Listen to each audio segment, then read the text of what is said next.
Well, g'day again. Here I am, down the other end of the yard. I'm just going to show you the Choco vine again.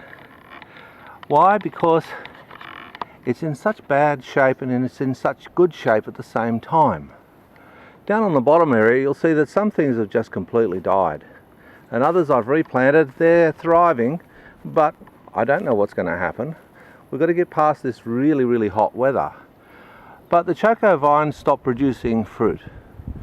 And this happened last year. As you can see, there's dead leaves everywhere on quite a few things.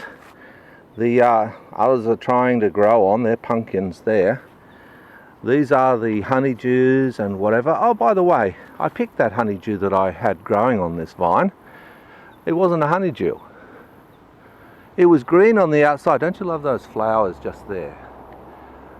And I'm not sure whether they're the honeydew unless I trace it back down where I've got the name of it printed. But there's lots of flowers growing and they're trying to produce fruit. In fact, I don't know whether you can see any females there at all. They're all male flowers. Oh, there's a female right there.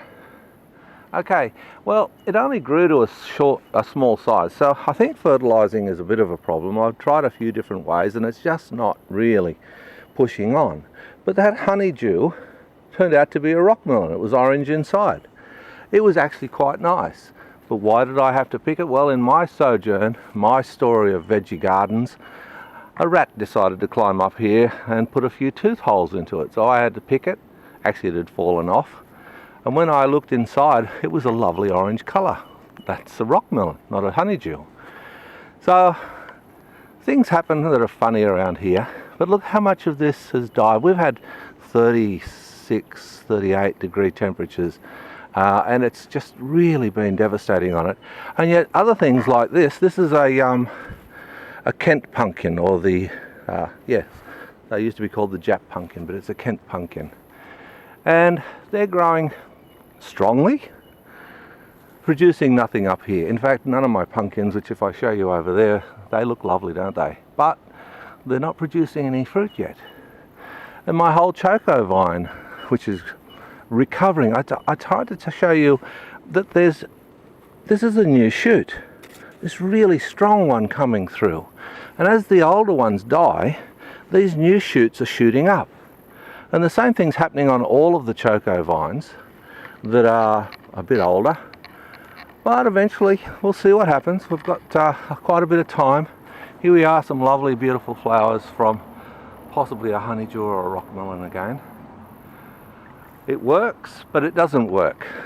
And this is my sojourn to find out whether these things are working or not. Anyway, I'm having a bit of fun, maybe. I carry water around everywhere. I'm trying to set up a watering system around this garden here because I've got new pumpkins set and they're coming through nicely. Nothing from the olive tree yet. But I did notice with the chocolate pudding that even though a lot of the fruit has died, there is still some fruit coming through.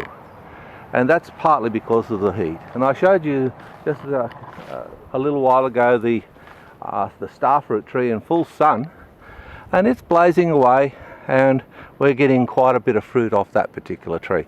Anyway, I should jump over here. Look at this. Now this is the bell apple. Now I showed you these bell apples before and I'm coming in tighter on these ones here, and they're growing and some of them are starting to change colour. But this tree is absolutely loaded with the bell apple, and we really enjoy this every year because we can make fruit pies out of it. Anyway, he's growing nicely and that's what the water's going to be for. Anyway, everything's going nicely. Back to the fig tree where I showed you what was going on there and how I'd done all that work around the base, hoping that it will start to produce soon. Ah, look at those tamarillos. We've got plenty of tamarillos up there, and if I swing around quickly, I've got new ones shooting up over here. 4 or 5. That grass is growing a bit longer, but that's because I haven't been game to mow with all this heat. And with a bit of rain and a bit of watering that I'm doing, everything's going a little crazy. Alright, I must go now. I'll see you all later. Thank you for your time once again.